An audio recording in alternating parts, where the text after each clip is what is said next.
Breaking news చూస్తున్నాం. పెళ్లి పేరుతో ఎన్ఆర్ఐ ధర్మేంద్ర నుండి 9.5 కోట్ల రూపాయలు కాజేసిన బిగ్ బాస్ ఫేమ్ ఆశురెడ్డి మరో కీలక పరిణామం వెలుగులోకి వచ్చింది. తాజాగా ఆశురెడ్డికి సంబంధించి వాయిస్ రికార్డింగ్స్ లీక్ అయ్యాయి. ఎన్ఆర్ఐ ధర్మేంద్రను బెదిరిస్తూ మాట్లాడిన ఆడియోలు బయటకు వచ్చాయి. తీసుకున్న డబ్బులు ఇస్తానంటూనే బెదిరింపులకు పాల్పడింది. మే వరకు సమయం ఇస్తే 1.5 కోట్ల ఇస్తానని, మిగతా డబ్బులు మాత్రం జీవితంలో సెటిల్ అయిన తర్వాత ఇస్తానని పేచి పెట్టింది. అంతేకాకుండా తన మాట వినకపోతే వేధింపుల కేసు పెడతానని హెచ్చరించింది. మరోవైపు ఆశురెడ్డి హైకోర్టును ఆశ్రయించింది. పోలీసులు కనీసం తన వివరణ తీసుకోకుండానే కేవలం ధర్మేంద్ర తండ్రి ఇచ్చిన ఫిర్యాదు ఆధారంగా ఏకపక్షంగా ఎఫ్ఐఆర్ నమోదు చేశారని క్యాష్ పిటిషన్ వేసింది. సాఫ్ట్వేర్ ఇంజనీర్ ధర్మేంద్ర తనపై చేసిన ఆరోపణల్లో నిజం లేదని, తన ప్రతిష్టను దెబ్బతీసేందుకు నిరాధారమైన ఆరోపణలు చేస్తున్నారని ఆమె తన పిటిషన్లో పేర్కొంది.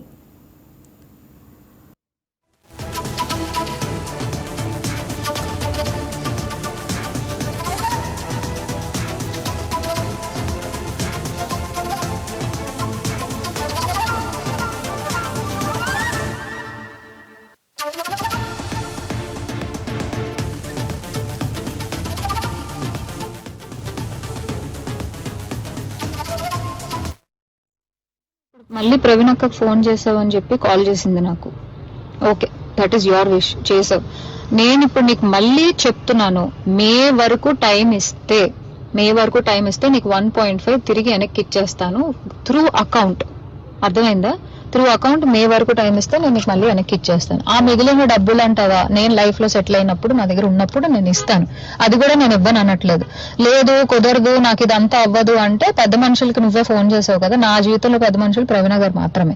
సో ఆ ప్రవీణ అక్కకి వేణుస్వామిని పెడతావా లేకపోతే ఇంకెవరినైనా పెట్టుకుంటావా, నేను పిలుస్తాను, నువ్వు పిలుచుకో. ఓకే, నేను ఇంకా నీ ముఖం చూడాలనుకోవట్లేదు, ఈ విషయం గురించి మాట్లాడాలనుకోవట్లేదు. నాకు మే అనే ఒక్క టార్గెటే కనబడుతుంది. మే వరకు నేను నీకు డబ్బులు ఇవ్వాలి అంతే. లేదు కుదరదు కాదు అంటే నేనే పెడతాను హెరాస్మెంట్ కేసు. ఎందుకంటే మా అక్కని ఇన్వాల్వ్ చేస్తున్నాడు, మా మమ్మీని ఇన్వాల్వ్ చేస్తున్నాడు, లేకపోతే మా ఇంటికి వస్తానంటున్నాడు. అసలు నా పర్మిషన్ లేకుండా నువ్వు మా ఇంటికి రావడం ఏంటి, లేకపోతే నేను మీ ఇంటికి వెళ్ళడం ఏంటి? ఇంట్లో వాళ్ళు ఇన్వాల్వ్ చేసుకోకుండా నువ్వు నేను మాట్లాడాలి, నువ్వు నేను సాల్వ్ చేసుకోవాలి అంటే నా వైపు నుంచి ప్రవీణ్ అక్క వేణుస్వామి మధ్యలో కూర్చుంటారు. మే వరకు నేను ఆ డబ్బులు సెటిల్ చేస్తాను. అది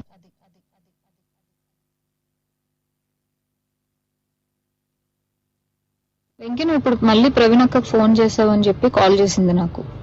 okay, that is your wish, చేసావు. నేను ఇప్పుడు నీకు మళ్ళీ చెప్తున్నాను, మే వరకు టైం ఇస్తే నీకు 1.5 తిరిగి వెనక్కి ఇచ్చేస్తాను త్రూ అకౌంట్. అర్థమైందా? త్రూ అకౌంట్ మే వరకు టైం ఇస్తే నేను నీకు మళ్ళీ వెనక్కి ఇచ్చేస్తాను. ఆ మిగిలిన డబ్బులు అంటావా, నేను లైఫ్ లో సెటిల్ అయినప్పుడు నా దగ్గర ఉన్నప్పుడు నేను ఇస్తాను. అది కూడా నేను ఇవ్వను అనట్లేదు. లేదు కుదరదు, నాకు ఇదంతా అవ్వదు అంటే పెద్ద మనుషులకి నువ్వే ఫోన్ చేసావు కదా. నా జీవితంలో పెద్ద మనుషులు ప్రవీణ గారు మాత్రమే. సో ఆ ప్రవీణ అక్కకి వేణుస్వామిని పెడతావా లేకపోతే ఇంకెవరినైనా పెట్టుకుంటావా, నేను పిలుస్తాను, నువ్వు పిలుచుకో. ఓకే, నేను ఇంకా నీ ముఖం చూడాలనుకోవట్లేదు, ఈ విషయం గురించి మాట్లాడాలనుకోవట్లేదు. నాకు మే అనే ఒక్క టార్గెటే కనబడుతుంది. మే వరకు నేను నీకు డబ్బులు ఇవ్వాలి అంతే. లేదు కుదరదు కాదు అంటే నేనే పెడతాను హెరాస్మెంట్ కేసు. ఎందుకంటే మా అక్కని ఇన్వాల్వ్ చేస్తున్నాడు, మా మమ్మీని ఇన్వాల్వ్ చేస్తున్నాడు, లేకపోతే మా ఇంటికి వస్తానంటున్నాడు. అసలు నా పర్మిషన్ లేకుండా నువ్వు మా ఇంటికి రావడం ఏంటి, లేకపోతే నేను మీ ఇంటికి వెళ్ళడం ఏంటి? ఇంట్లో వాళ్ళు ఇన్వాల్వ్ చేసుకోకుండా నువ్వు నేను మాట్లాడాలి, నువ్వు నేను సాల్వ్ చేసుకోవాలి అంటే నా వైపు నుంచి ప్రవీణ్ అక్క వేణుస్వామి మధ్యలో కూర్చుంటారు. మే వరకు నేను ఆ డబ్బులు సెటిల్ చేస్తాను. అది వెంకీ, నువ్వు ఇప్పుడు మళ్ళీ ప్రవీణ్ అక్కకు ఫోన్ చేసావని చెప్పి కాల్ చేసింది నాకు.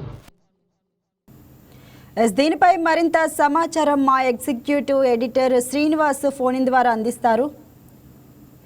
శ్రీనివాస్, చెప్పండి, మరి కేసులో ఇప్పటి వరకు అధికారికంగా మరి నిర్ధారించబడిన ఫ్యాక్ట్స్ ఏవి, మీ దగ్గర ఉన్న లేటెస్ట్ అప్డేట్స్ ఏంటి? రైట్, ఏదైతే అయేషా మనకి కేసు ఏదైతుందో ఈ కేసుకు సంబంధించి చూసుకుంటే కనుక ఏదో బెదిరింపుగానే మనకు కనిపిస్తుంది. ఎందుకంటే మొత్తం ఆశురెడ్డి మాట్లాడిన మాటలన్నీ మనం విన్నాము. అందులో మాట్లాడిన మాటల్లో తను ధర్మేంద్ర అనే వ్యక్తిని మోసం చేసింది అనేది కూడా ఇక్కడ స్పష్టంగా కనిపిస్తుంది. ఈ స్పష్టంగా కనిపిస్తుంది ఏంటి, 9.5 కోట్ల రూపాయలు తీసుకుని కేవలం మే నాటికి 1.5 కోట్లు ఇస్తాను, మిగతాది తాను లైఫ్ లో సెటిల్ అయితే కనుక ఇస్తాను అన్నదంటే సెటిల్ కాలేకపోతే ఇవ్వననే కదా అర్థం. అంటే తను చెప్పిన మాటల్లో మనం అర్థం చూసుకుంటే కనుక ఏదైతే తను పెళ్లి చేసుకుంటానని చెప్పి ధర్మేంద్రని అతని దగ్గర నుంచి 9.5 కోట్లు తీసుకోవడమే కాకుండా ఆ పైసలు రిటర్న్ ఇవ్వడం కోసం కూడా తను బెదిరింపు ధోరణికి పాల్పడింది. అదే ఫోన్ లో తాను ఏదైతే ఆశురెడ్డి ధర్మేంద్రకు చేసిన ఫోన్ ఏదైతుందో ఆ ఫోన్ కాల్స్ అన్ని కూడా ఇప్పుడు వైరల్ గా మారాయని చెప్పొచ్చు. అందులో స్పష్టంగా ఆమె పేర్కొంది తాను 9.5 కోట్లు తీసుకున్నట్టు ఒప్పుకుంది. తాను మేలో 1.5 కోట్లు మాత్రమే మే వరకు ఇస్తానని చెప్పింది. ఆ తర్వాత తాను జీవితంలో సెటిల్ అయితే కనుక మిగతా అమౌంట్ ఇస్తాను అని చెప్పింది. అంటే సెటిల్ కాకపోతే ఇవ్వదనే కదా అర్థం అక్కడ. అదే విధంగా మనం మరొకటి చూసుకుంటే కనుక ఈ సెటిల్మెంట్ కి సంబంధించి సెటిల్మెంట్ చేసుకుందాము, మధ్యలో తనకు తెలిసిన వ్యక్తులు ఎవరైతే ఉన్నారో ప్రవీణ్ అక్క అని ఒక పేరు తీసుకోవడం జరిగింది, వేణుస్వామి పేరు తీసుకోవడం జరిగింది. వీరిద్దరి సమక్షంలో కూర్చుని సెటిల్మెంట్ చేసుకుందామని చెప్తుంది.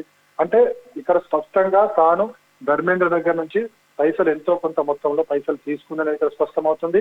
ఖచ్చితంగా అది 1.5 కోట్ల కంటే ఎక్కువగానే ఉండొచ్చు. ఎందుకంటే ఆమె 1.5 కోట్లు ఈ మే నెలలో ఇస్తాను, మిగతా అమౌంట్ సెటిల్ అయ్యాక ఇస్తాను అని చెప్తుంది. కాబట్టి తను తీసుకునే అమౌంట్ పెద్ద మొత్తంలో ఉంది. ఆ అమౌంట్ తిరిగి ఇవ్వనందుకే ఇప్పుడు ధర్మేంద్రని ఈ ఫోన్ ద్వారా బెదిరిస్తుందని మాత్రం ఇక్కడ మనకున్న సమాచారం బట్టి తెలుస్తుంది. అందులో ఆమె ఇంకో మాట కూడా మాట్లాడింది. ఏంటంటే ఒకవేళ కనుక తనను ఇదే విధంగా బెదిరిస్తే తను పోలీస్ కేసు పెడతాను అని చెప్పేసి కూడా ఆమె హెచ్చరికలు జారీ చేసింది.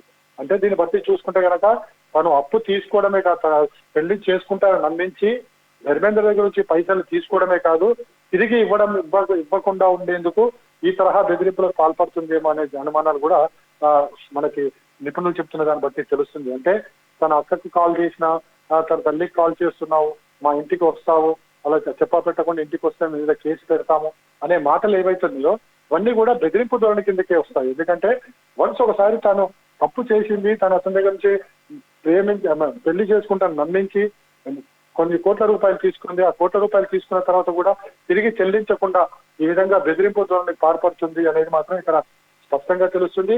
అయితే దీనికి సంబంధించి ధర్మేంద్ర పోలీస్ స్టేషన్ కి వెళ్తాడా, వెళ్తే ఏ విధంగా కేసు నమోదు చేస్తారన్నది కూడా చూడాలి. మరోవైపు చూసుకుంటే కనుక ఆశురెడ్డి కూడా తాను కూడా పోలీస్ స్టేషన్ కి వెళ్తాను, కేసు పెడతానని చెప్పేసి చెప్పడం జరుగుతుంది. కానీ మొత్తానికైతే ఇక్కడ మాత్రం ఖచ్చితంగా మోసం అనేది జరిగింది. అది ఎంత పెద్ద మొత్తంలో జరిగింది అనేది మాత్రం తేలాల్సి ఉంటుంది. దీనిపై మరి పోలీస్ అధికారులు ఏ విధంగా స్పందిస్తున్నారు? అంటే దీనికి సంబంధించి ఇంకా పోలీసులో కేసు నమోదు కావాలి, నమోదైన తర్వాత కేసు విచారణకు కావాల్సి ఉంటుంది. ఇంతవరకైతే పోలీస్ కేసు అయినట్టు మన దగ్గర సమాచారం అయితే లేదు. అంటే మళ్ళీ ఆశురెడ్డి తిరిగి క్యాష్ పిటిషన్ వేసింది అని చెప్పి అంటున్నారు, మరి ఎంతవరకు నిజం అదంతా? అది క్యాష్ పిటిషన్ అనేది ఎందుకు వేసింది అనేది కూడా తేలాల్సి ఉంటుంది. ఎందుకంటే తాను తీసుకున్న అమౌంట్ కోట్ల రూపాయల అమౌంట్ తీసుకున్నది ఇక్కడ స్పష్టంగా తను మాట్లాడిన మాటల్లోనే తెలుస్తుంది. అదేవిధంగా తాను మే వరకు కొంత అమౌంట్ ఇస్తానని కూడా తన మాటల్లోనే తెలుస్తుంది. క్యాష్ పిటిషన్ దేనికి వేశాడు అనేది కూడా తేలాల్సి ఉంటుంది. అది కూడా కేవలం ఊహాగానాలా లేకుంటే దీనికి సంబంధించి స్పష్టంగా ఏదైనా ఆధారాలతో బయటకు వస్తుందో మనం చూడాల్సి ఉంటుంది. అంటే ఈ ఆడియో ఏదైతే లీక్ అయిందో అది కూడా ఒక ప్రూఫ్ గా అనుకోవచ్చు కదా ఇంకా ధర్మేంద్రకి? అంటే ఒకటి ఇక్కడ మనం చూడాల్సింది పోలీస్ ఇన్వెస్టిగేషన్ లో ఆడియో రికార్డ్ అనేది చెల్లదు. కానీ దీంట్లో ఉన్న వాయిస్ తనదా కాదా, అదేవిధంగా ఇది ఆడియో రికార్డు ఏ ఫోన్ నుంచి ఏ ఫోన్ కి వెళ్ళింది, ఇవన్నీ కేసు స్టడీ చేస్తేనే ఇది ప్రూఫ్ కింద చూసుకుంటారు తప్ప దీనికి సంబంధించి కేవలం ఆడియోని ఒక ఆధారంగా తీసుకోవడం కుదరదు. ఇది ఖచ్చితంగా ఇది ధర్మేంద్ర కనుక కాల్ చేసి అది కూడా ఆశురెడ్డి ఫోన్ నుంచి ధర్మేంద్ర కనుక వెళ్తే ఆ ఫోన్ కాల్స్ వివరాలు తీసుకుంటే దాన్ని బట్టి దీని కేసును బుక్ చేసుకోవచ్చు. అది కూడా నమోదు ఎవరు చేస్తారని కూడా చూడాలి. దాన్ని పోలీసులు ఏ విధంగా స్పందిస్తారో చూడాలంటే ఒకవేళ తన మీద అరెస్ట్ చేస్తున్నారని చెబితే గనక ఏ విధమైన హెరాస్మెంట్ జరిగింది, అంటే కేవలం డబ్బు కోసమే అతను అడిగాడా లేకపోతే ఇంకేదైనా హెరాస్మెంట్ చేశాడా అనేది కూడా పోలీసులు చూస్తారు. అదేవిధంగా at the same time Dharmendra కూడా కేసు పెడితే కనుక ఆ కేసును కూడా పోలీసులు ఖచ్చితంగా టేకప్ చేస్తారు. ఎందుకంటే ఇక్కడ నష్టపోయిన వ్యక్తి ధర్మేంద్ర కాబట్టి అతని వైపు నుంచి కూడా పోలీసులు కేసు నమోదు చేసే అవకాశం. మొత్తంగా అయితే దీనికి సంబంధించి పూర్తి వివరాలు బయటికి రావాల్సింది. Thank you Srinivas.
Right, breaking news చూస్తున్నాం. ఏపీ ముఖ్యమంత్రి చంద్రబాబు ఫోటోల మార్ఫింగ్ సోషల్ మీడియాలో అనుచిత పోస్టుల కేసులో వైసీపీ నేత మాజీ సిపిఆర్ఓ పూడి శ్రీహరికి సుప్రీంకోర్టులో గట్టి ఎదురుదెబ్బ తగిలింది.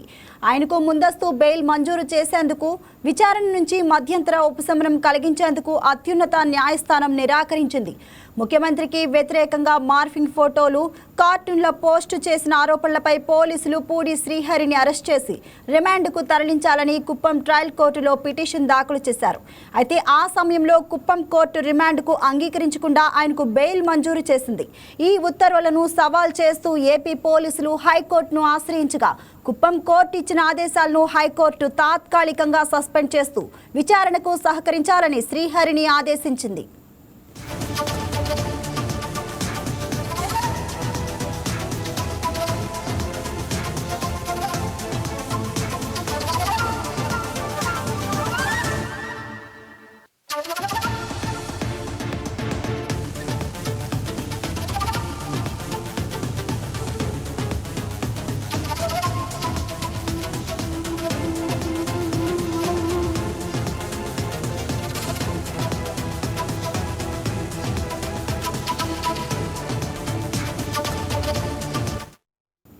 హైకోర్టు ఆదేశాల నేపథ్యంలో తనకు ముందస్తు బెయిల్ కావాలని కోరుతూ పూడి శ్రీహరి సుప్రీంకోర్టులో పిటిషన్ వేశారు. ఈ పిటిషన్పై విచారణ చేపట్టిన జస్టిస్ ప్రశాంత్ కుమార్ మిశ్రా నేతృత్వంలోని ధర్మాసనం కీలక వ్యాఖ్యలు చేసింది.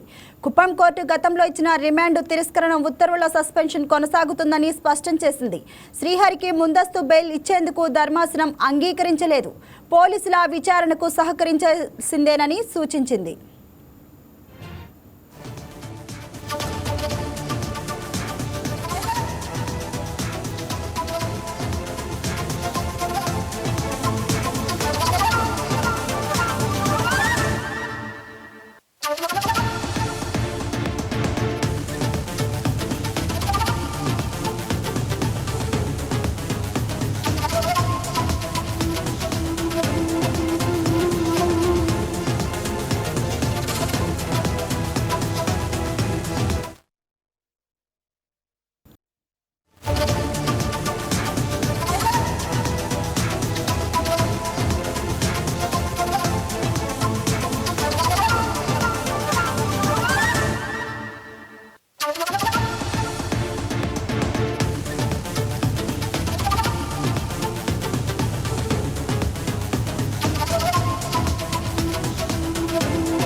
రాష్ట్రంలో ఇంధన సరఫరా పరిస్థితులపై ఆహార, పౌర సరఫరాల శాఖ మంత్రి నాదెండ్ల మనోహర్ సమీక్ష నిర్వహించారు. ఆయిల్ కంపెనీల ప్రతినిధులు, జిల్లా ఉన్నతాధికారులతో టెలికాన్ఫరెన్స్ నిర్వహించి పెట్రోల్, డీజిల్ సరఫరా నిల్వలు, ఫిర్యాదులపై సమగ్రంగా చర్చించారు. ఈ సమావేశంలో పౌర సరఫరాల కమిషనర్ కన్నబాబు కూడా పాల్గొన్నారు.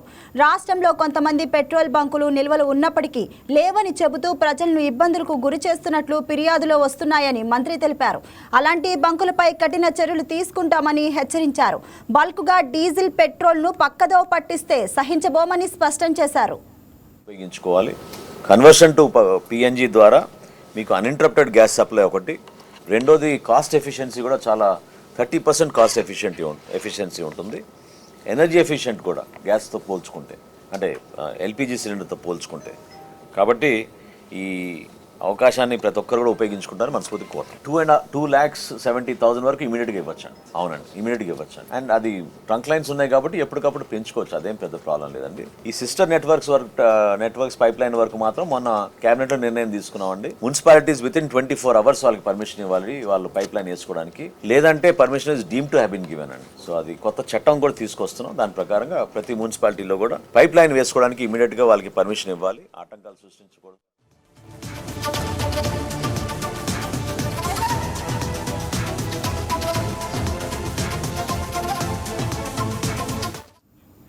టోల్ ఫ్రీ నెంబర్ 1967కు పెట్రోల్ బంకులపై అధిక సంఖ్యలో ఫిర్యాదులు అందుతున్నాయని వెల్లడించారు.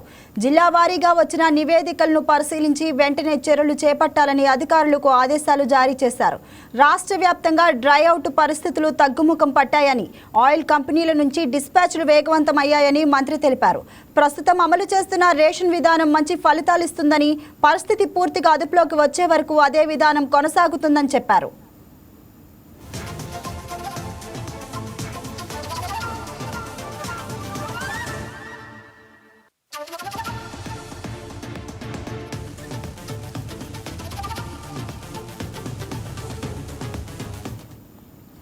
రైతులకు ఎలాంటి ఇంధన కొరత రాకుండా ప్రత్యేక చర్యలు తీసుకోవాలని సూచించారు నాదెండ్ల మనోహర్. ముఖ్యంగా ఆక్వా రైతులు రబీ పంట కోత కోసం అవసరమైన డీజిల్ సరఫరాకు ప్రాధాన్యం ఇవ్వాలని ఆదేశించారు.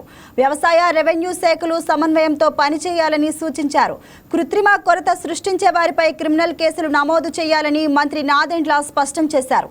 సోషల్ మీడియాలో పుకార్లు వ్యాప్తి చేస్తున్న వారిపై కూడా నిఘా ఉంచాలని అధికారులను ఆదేశించారు. ఇంధన పరిస్థితి పూర్తిగా సాధారణ స్థితికి చేరే వరకు నిరంతర సమీక్ష కొనసాగిస్తామని మంత్రి తెలిపారు.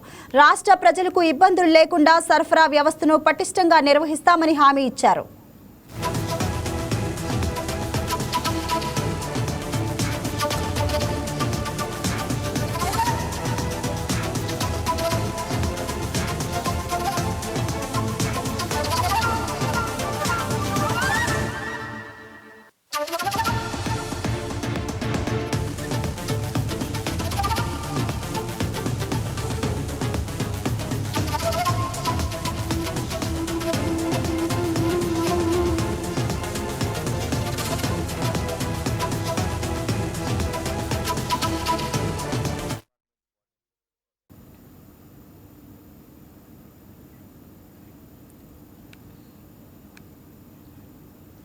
దేశంలో ఎక్కడా పెట్రోల్, డీజిల్ కొరత లేకపోయినా కానీ ఏపీలో మాత్రమే ఎందుకు కొరత వచ్చిందని వైసీపీ సీనియర్ నేత సజ్జల రామకృష్ణారెడ్డి ప్రశ్నించారు. కాంగ్రెస్ పాలిత రాష్ట్రాల్లో కూడా కొరత లేదా అన్నారు. ఏపీలో ప్రభుత్వం ఉందో లేదో తెలియడం లేదు అన్నారు. 5 రోజులుగా రాష్ట్రంలో పెట్రోల్, డీజిల్ కొరత ఉంటే ప్రభుత్వానికి చీమ కుట్టినట్లు కూడా లేదని ఆగ్రహం వ్యక్తం చేశారు. ఇంధన కొరత తీర్చని ప్రభుత్వం కూడా రాష్ట్రానికి గూగుల్ తెస్తారట అని ఎద్దేవా చేశారు. కానీ ఈ 4-5 రోజులుగా ఈ రోజు కూడా దాన్ని సరిదిద్దడం కాదు, సరిదిద్దాలి. అలాగే ఎందుకు లోపం ఇది వచ్చింది అనేది కూడా కనుక్కోవాల్సిన ప్రభుత్వం అనేది కంప్లీట్ అసలు అటువైపు చూడవేలా నిద్రపోతుందో లేదంటే నిద్ర నటిస్తుందో సాక్షాత్ ముఖ్యమంత్రితో సహా. కానీ వాస్తవ పరిస్థితి చూస్తే మాత్రం రోడ్డు మీద రోజుకు దిగదారి. నిన్నటికి వచ్చేసరికి అసలు స్టాండ్ స్టిల్ అయిపోయింది. ఈ రోజుకి అట్లే ఉంది. కానీ ఈ రోజు కూడా ఆయన ఏదో అందరితో మాట్లాడుతున్నారు. ఇలా వద్దు, అన్ని ఎక్కడ లోటు రాకూడదని చెప్తున్నారంట, అందరికి చెప్పారనేది వస్తుంది. ఇప్పుడు క్వశ్చన్ వచ్చి దేశమంతా ఒక క్రైసిస్ వస్తే దాంట్లో పార్ట్గా మనకు వస్తే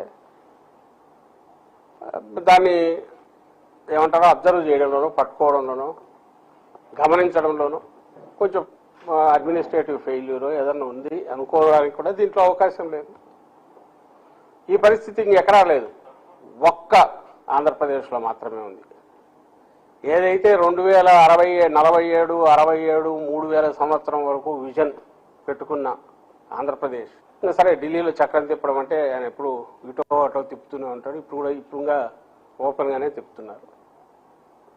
సెంట్రల్లో కూడా మన ముఖ్యమంత్రి చంద్రబాబు నాయుడు గారు. ఇక్కడ ఉండేది కూటమి ప్రభుత్వం. కొన్ని సెంటర్ నుంచి డీజిల్ ఏమంటారు ఇవి రావాల్సినవి, పెట్రోల్, డీజిల్ రావాల్సింది అక్కడి నుంచి కూడా. మరి మన పక్క రాష్ట్రాలైన కర్ణాటకలోనూ తమిళనాడులోనూ లేని పరిస్థితి, మనకు పక్క రాష్ట్రాలు కర్ణాటక, తమిళనాడు, తెలంగాణలో లేని పరిస్థితి, లేదా ఆ పక్కన మహారాష్ట్రలో లేని పరిస్థితి, లేదా కేరళలో లేని పరిస్థితి ఇక్కడే ఎందుకుంది? పోనీ ఇప్పుడు నేను చెప్పిన స్టేట్స్లో కర్ణాటకలో ఉండేది కాంగ్రెస్, తెలంగాణలో ఉండేది కాంగ్రెస్. పోనీ అది ఇప్పుడున్న ఎన్డీఏ కూటమి కాదు. తమిళనాడులో ఎన్నికలు మొన్న జరిగింది, అక్కడ ఉండే ఇండియా కూటమి ప్రభుత్వం. ఒక్కడ లేదు ప్రాబ్లం, ఇక్కడే ఎందుకుంది కూటమి ప్రభుత్వం ఉంది. ఆ కూటమికి హెడ్ చేస్తున్నది, నాయకత్వం వహిస్తున్నది చంద్రబాబు నాయుడు గారు, అనుభవజ్ఞుడైన చంద్రబాబు నాయుడు గారి చోట ఎందుకు జరుగుతుంది? దానికి మాత్రం ఆన్సర్ ఇవ్వట్లా. ఎందుకు ఈ పరిస్థితి ఉంది రాష్ట్రంలో అనడానికి ఆన్సర్ ఇవ్వట్ల. వాళ్ళ మీడియా ద్వారా కొంచెం ప్రయత్నం చేశారు, లేదా శాఖ మంత్రి మన ఎప్పుడో చెప్తూ ప్యానిక్ బయింగ్ లాగా కొంటున్నారు, తీసుకుంటున్నారని. మరి మిగిలిన చోట్ల ఎందుకు లేదు? మీరు ఏది చెప్పినా కొన్ని ఇండస్ట్రియల్ బయింగ్ ఏదైనా ఉంది ఎక్కువ, బల్క్ బయింగ్ ఎక్కువ ఉంది, అగ్రికల్చర్ బయింగ్ ఎక్కువ ఉంది. సరే ఏ సాధన చెప్పండి, ఏ కారణమో చెప్పండి, ఇవన్నీ ఏం పక్క స్టేట్లో లేవా? అక్కడ వరి కోతకు వచ్చింటుంది, అక్కడ మైన్స్ ఉన్నాయి, అక్కడ ఇండస్ట్రీస్ ఉన్నాయి. మనకంటే ఎక్కువ కన్స్ట్రక్షన్ యాక్టివిటీ నడుస్తుంది హైదరాబాద్, బెంగళూరు లాంటి చోట. అన్నీ సేమ్ అక్కడ కూడా ఉన్నాయి కదా. మరి ఎందుకు ఇక్కడ మాత్రమే ఆ పరిస్థితి వచ్చింది గత 5 రోజులుగా? ఇదైతే ఖచ్చితంగా దీని ఆన్సర్ ఇవ్వాలిగా. ఇచ్చే ప్రయత్నం చేస్తుంది ఈ ప్రభుత్వం. పౌర సరఫరాల శాఖ దేని కింద వస్తుంది? అది ప్రభుత్వం పార్ట్ కాదా, గవర్నమెంట్ కాదా? అది చంద్రబాబు నాయుడు గారి కింద ఉందా లేక ట్రంప్ కింద ఉంటుందా? అసలు ఐఓసీఎల్ ఇదైతే మరి ఐఓసీఎల్ కర్ణాటకలో ఎందుకు ఆ పని చేయలే? ఓన్లీ ఏపీకి ఎందుకు కట్ చేసింది? దీన్ని కవర్ చేయడానికి నోటికి వచ్చిన కథలు చెప్తున్నారు. క్రెడిట్ ఇవ్వట్లేదు. నాకు తెలిసి క్రెడిట్ పెట్రోల్ పంపులకు క్రెడిట్ ఉంటుంది అయితే నేను అనుకోవట్లా. లిబర్లో ఇదే పూర్తి ఇదే అయ్యాక క్రెడిట్ సిస్టమ్ పెట్రోల్ పంపులకు ఎందుకు ఇస్తారు? ఒకవేళ ఉంటే గిట్టే మిగిలిన స్టేట్స్లో కూడా అదే పరిస్థితి ఉంటుంది కదా. సో ఆఖరకు యథావాత తేలేదు అంటే ఇక్కడ ఒకటి ప్రభుత్వం అనేది లేదు. ప్రభుత్వం అనేది లేకపోగా రాజకీయ నాయకత్వం లేకపోతే కనీసం అడ్మినిస్ట్రేషన్ నార్మల్గా జరిగేదేమో. గవర్నర్ పాలనలో ఉంటే వాటి ఏమంటారు అధికారులు వాళ్ళ పనులు వాళ్ళు చేసుకుంటూ ఉండేదేమో. అది కాకుండా ఇది అడ్డం పడుతోంది. ప్రభుత్వం మామూలుగా ప్రజాస్వామ్యంలో ఎన్నికలు జరిగి వచ్చిన ప్రభుత్వం అనేది మోర్ పారదర్శకంగా ప్రజలకు జవాబుదారీతనంగా అడ్మినిస్ట్రేషన్ను ప్రాపర్గా నడపడానికి అది దిక్సూచిలాగా ఉంటుంది అనేది అనుకుంటారు. ఇది రివర్సు. ఇది లేకపోతే బాగుండేదేమో అని పరిస్థితి.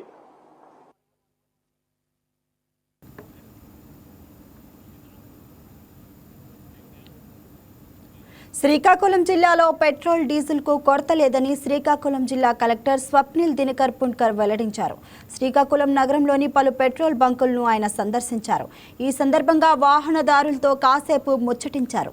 అన్ని బంకుల్లో పెట్రోల్ డీజిల్ విక్రయాలు జరుగుతున్నట్లు చెప్పారు. పెట్రోల్ డీజిల్ లేదని ఎవరూ అసత్య ప్రచారం చేయొద్దు అన్నారు. మత్స్యకారులు, రైతులకు సంబంధించి సంబంధిత సచివాలయాల అసిస్టెంట్లు కూపన్లు జారీ చేస్తారని, వారు అందుబాటులో లేకపోతే బంకుల వద్ద ఉన్న వీఆర్ఓలు కూపన్లు జారీ చేస్తారన్నారు.